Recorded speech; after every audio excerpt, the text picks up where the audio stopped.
गुरुर्ब्रह्मा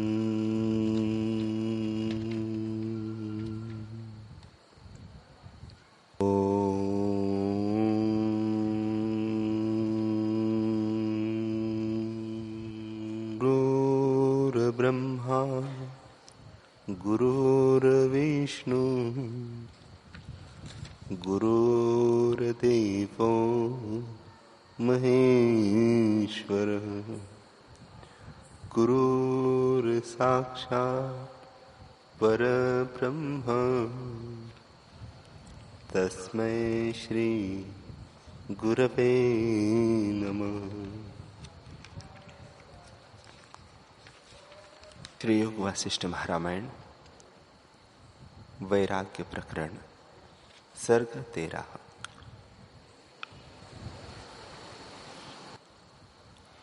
श्री राम जी बोले, हे मुनीश्वर, जिस पुरुष ने शरीर का अभिमान त्यागा है वह परमानंद रूप है, और जिसको देह का अभिमान है वह परम दुखी है। जितने दुख है वे शरीर के संयोग से होते हैं। मान अपमान, जरा मृत्यु, दंभ भ्रांति, मोह शोक आदि सर्व विकार देह के संयोग से होते हैं। जिनको देह में अभिमान है उनको धिक्कार है, और सब आपदा भी उन्हीं को प्राप्त होती है। जैसे समुद्र में नदी प्रवेश करती है, वैसे ही देह अभिमान में सर्व आपदा प्रवेश करती है। जिसको देह का अभिमान नहीं है वह मनुष्यों में उत्तम और वंदना करने योग्य है।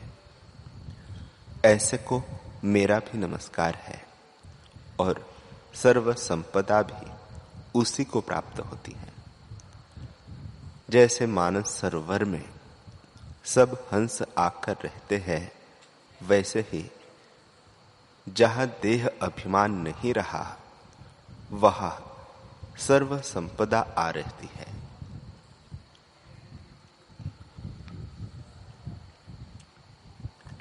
हे मुनीश्वर, जैसे अपनी छाया में बालक वैताल करता है और उससे भय पाता है, पर जब उसको विचार की प्राप्ति होती है तब वैताल का अभाव हो जाता है, वैसे ही अज्ञान से मुझको अहंकार रूपी पिशाच ने शरीर में दृढ़ आस्था बताई है।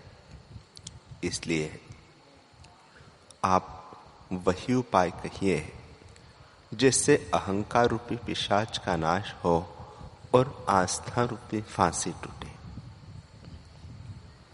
हे मुनीश्वर, प्रथम मुझको अज्ञान से अहंकार रूपी पिशाच का संयोग था, उसके अनंतर शरीर में आस्था उपजी।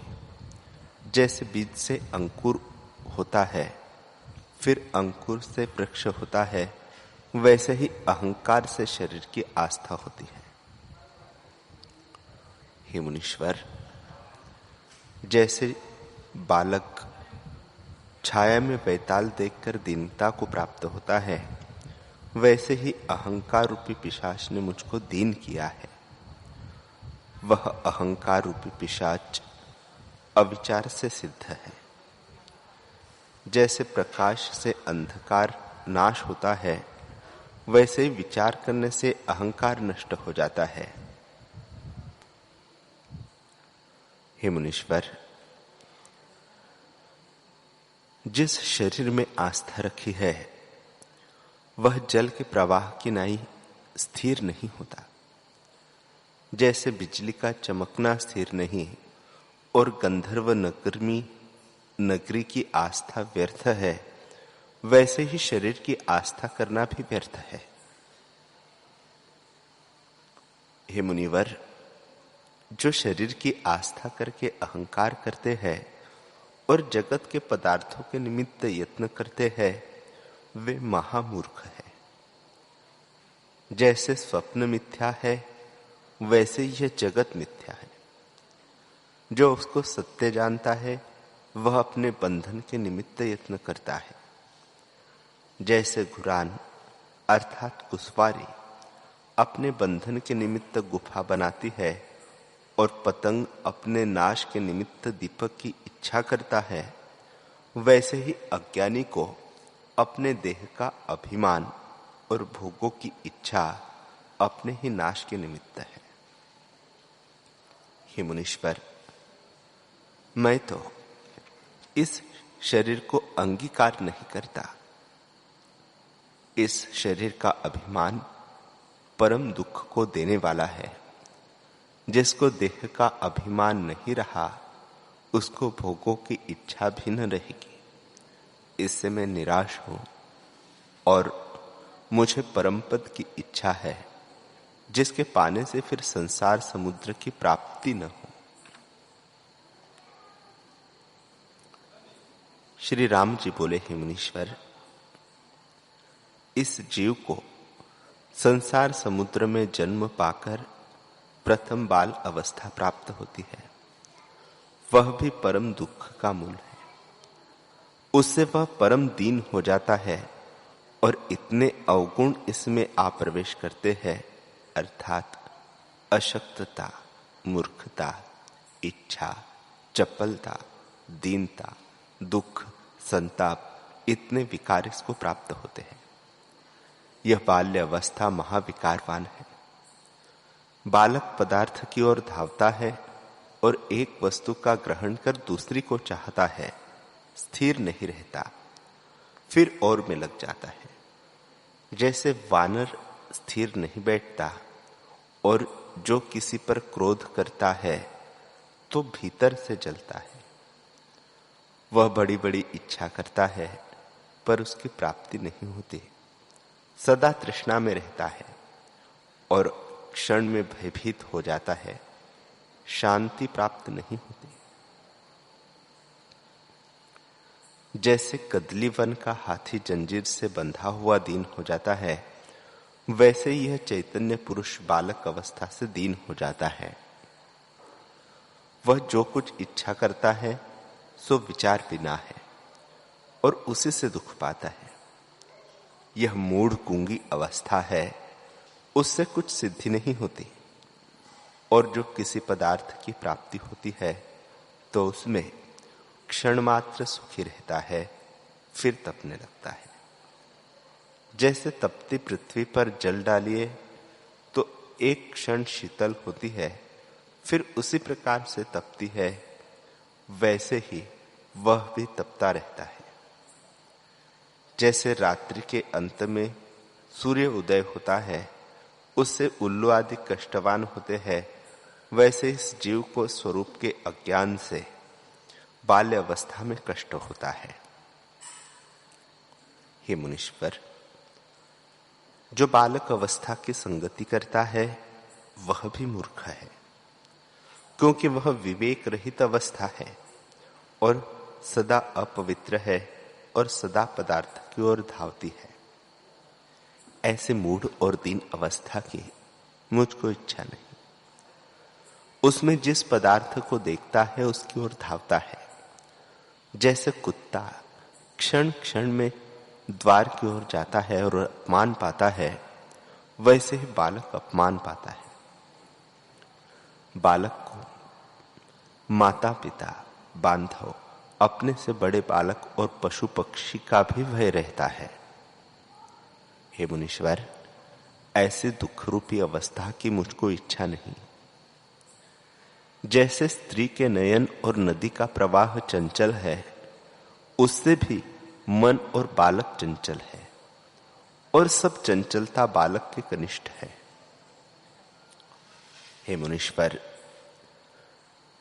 जैसे वैश्या का चित्त एक पुरुष में नहीं ठहरता, वैसे ही बालक का चित्त एक पदार्थ में नहीं ठहरता और उसको यह विचार भी नहीं होता कि इस पदार्थ से मेरा नाश होगा व कल्याण होगा। बालक ऐसी ही व्यर्थ चेष्टा करता है, सदा दीन रहता है और सुख दुख की इच्छा से तपायमान रहता है। जैसे ज्येष्ठ आषाढ़ में पृथ्वी तपायमान होती है, वैसे ही बालक तपता रहता है, शांति कदाचित नहीं पाता। जब विद्या पढ़ने लगता है तब गुरु से ऐसा भयभीत होता है जैसे कोई यम को देख भय पावे और जैसे गरुड़ को देखकर सर्प डरे। जब शरीर में कोई कष्ट प्राप्त होता है तब भी वह बड़े दुख को प्राप्त होता है और उस दुख को निवारण नहीं कर सकता और सहने की सामर्थ्यता भी नहीं होती। भीतर ही भीतर जलता है और मुख से कुछ बोल नहीं सकता। जैसे वृक्ष कुछ बोल नहीं सकता और जैसे पशु पक्षी दुख पाता है, कुछ कह नहीं सकते, न दुख का निवारण कर सकते हैं, भीतर ही भीतर जलते हैं, वैसे ही बालक भी गूंगा और मूढ़ होकर दुख पाता है। हे मुनीश्वर, ऐसे बालक अवस्था की इच्छा करने वाला मूर्ख है। यह तो परम दुखरूप अवस्था है। इसमें विवेक और विचार भी कुछ नहीं होता। बालक खाने को पाता है, रुदन करता है। ऐसी अवगुण रूप अवस्था मुझको नहीं सुहाती। जैसे बिजली और जल के बुदबुदे स्थिर नहीं रहते, वैसे ही बालक भी कदाचित स्थिर नहीं रहता। हे मुनीश्वर, यह महामूर्ख अवस्था है। इसमें कभी कहता है कि हे पिता मुझको बर्फ का टुकड़ा भून दे और कभी कहता है कि मुझको चंद्रमा उतार दे। यह सब मूर्खता के वचन है। इससे ऐसी मूर्ख अवस्था को मैं अंगीकार नहीं करता। जैसे दुख का अनुभव बालक को होता है, वह हमारे स्वप्न में भी नहीं आया। यह बाल्य अवस्था अवगुण का भूषण है और अवगुण से शोभित है। ऐसे नीच अवस्था को मैं अंगीकार नहीं करता। इसमें गुण कोई भी नहीं है।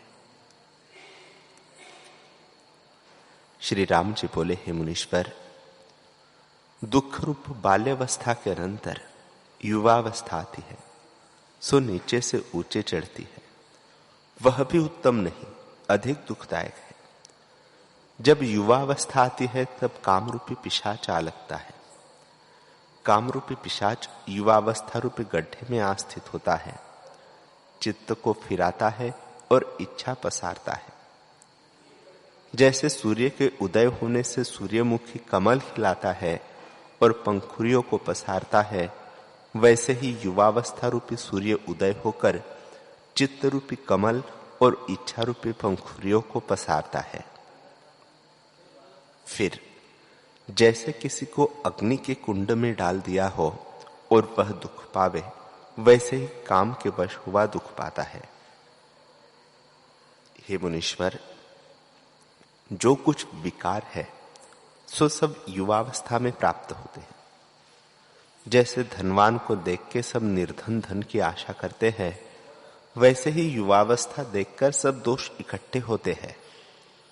जो भोगों को सुखरूप जानकर भोग की इच्छा करता है, वह परम दुख का कारण है।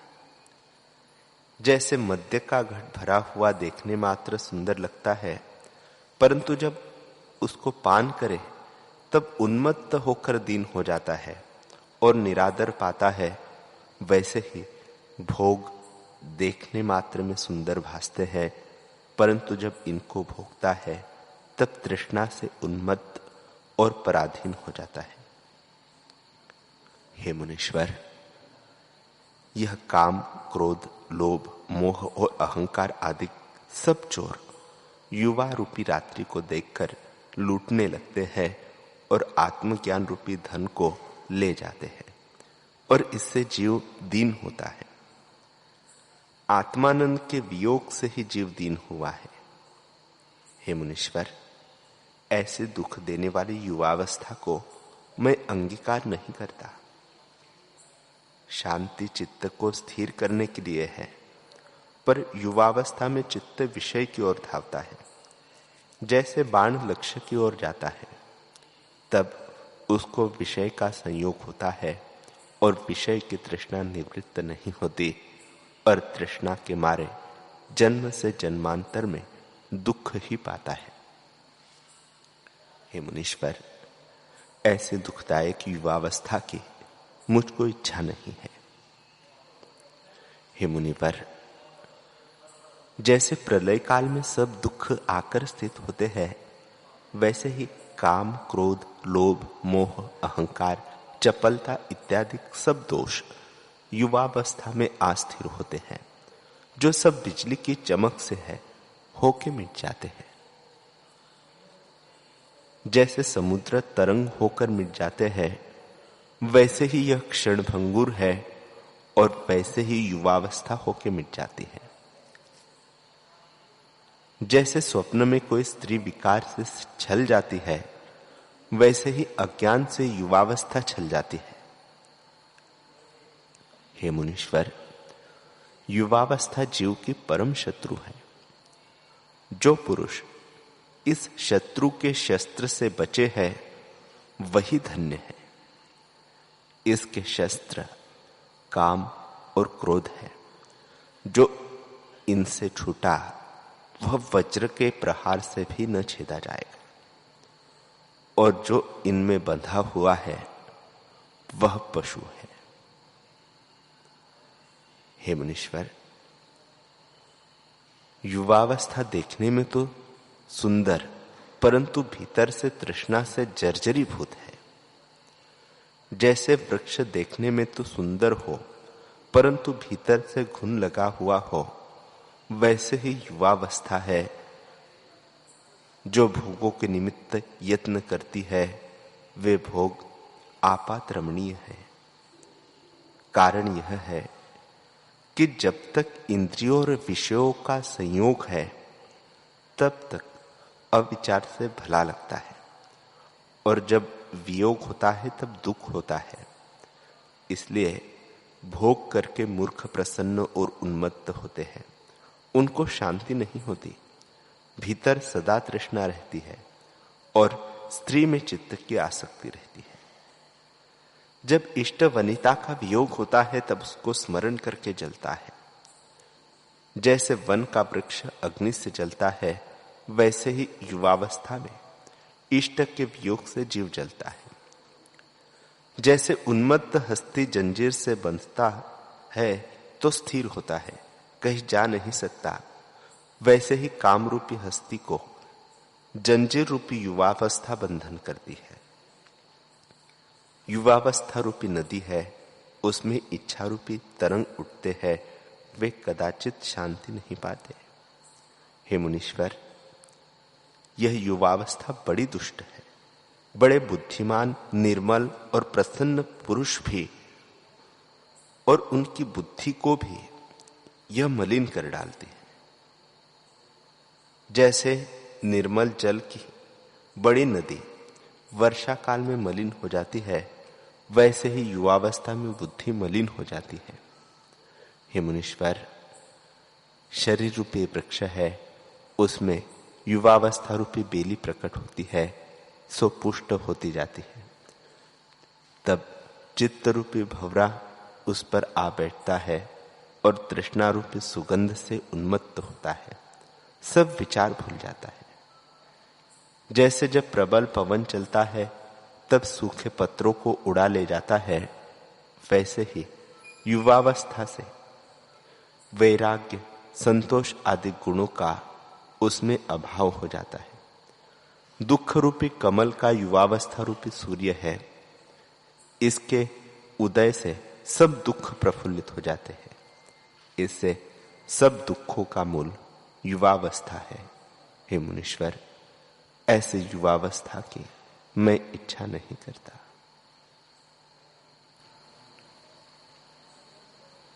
हरि ओम।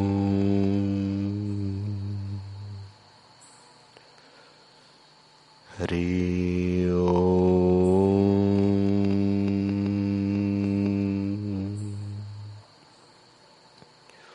ओम सहना भवतु, सहनौ भुनक्तु, सह वीर्यं करवावहै, तेजस्विनावधीतमस्तु मा विद्विषावहै।